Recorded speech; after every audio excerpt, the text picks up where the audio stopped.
เรียงของวัตถุบ่มีแก่นปิ้นประกอบมีหมากข้างหมากบีหมากบานซึ่งข้าพเจ้าจะมีรูปมาเปรียบเทียบก็คือถ้าธาตุตั้งต้นน้อยกว่าธาตุผลิตภัณฑ์จะเฮ็ดให้เกิดมีค่าผิดเยียงกันถ้าธาตุผลิตภัณฑ์เท่ากับธาตุตั้งต้นจะเฮ็ดให้มันมีค่าดุลเรียงกันเสมอกันเป้าหมายเพื่อให้นักเรียนสามารถอธิบายความหมายของวัตถุดุลเรียงสถิตและความดุลเรียงเคลื่อนที่ได้สามารถซอกหาความแม้แต่ละจุดเส้นความดุลเรียงจุดรวมนักวิธีการทดลองและวิธีการใช้สูตรของแกนปิ้นจุดประสงค์เพื่อให้นักเรียนสำรวมความแรงและการกระทบความแรงใส่วัตถุต่างๆสามารถวิเคราะห์ความดุลเรียงของวัตถุและรู้กำหนดจุดดุลเรียงของวัตถุได้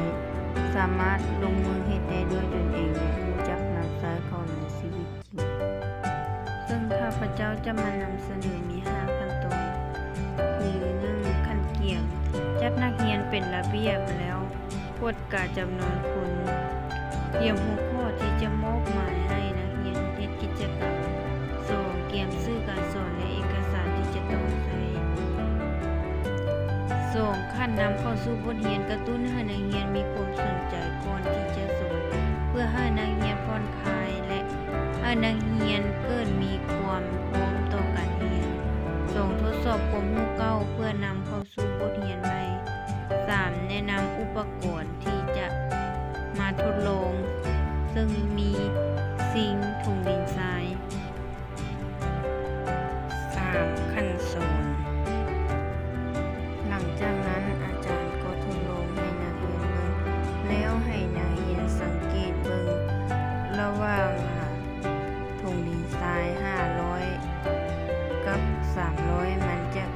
เกิดหยังขึ้นและมันจะเป็นอย่างไรหลังจากนั้นก็ให้นักเรียนแต่ละกลุ่มขึ้นมาทดลองให้หมู่เบิ่ง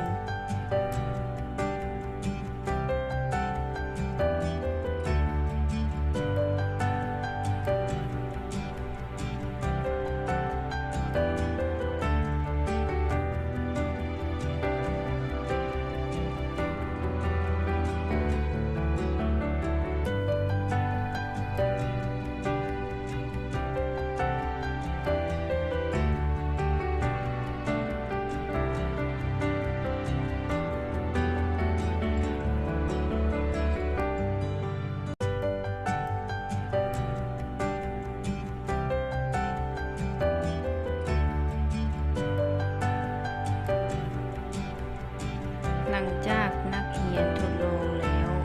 อาจารย์ก็สรุปคืนให้นักเรียนเพื่อให้นักเรียนเข้าใจเรื่องนี้หลังจากนั้นก็ไปเข้าข้อไม่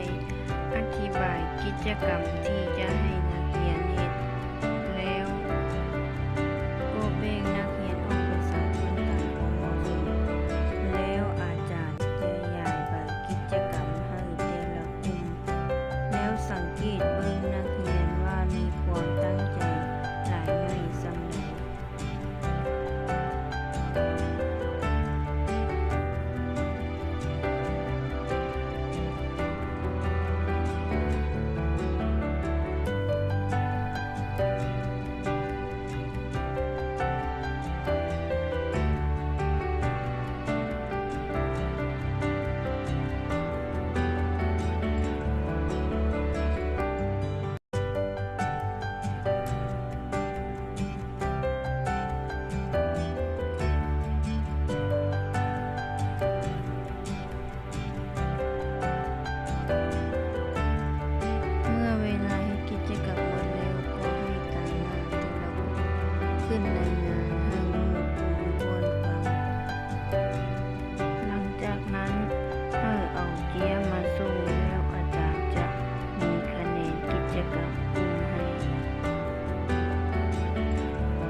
วัดและประเมินผลกล่าวคำย่องโยชมเชยการรายงานของแต่ละกลุ่ม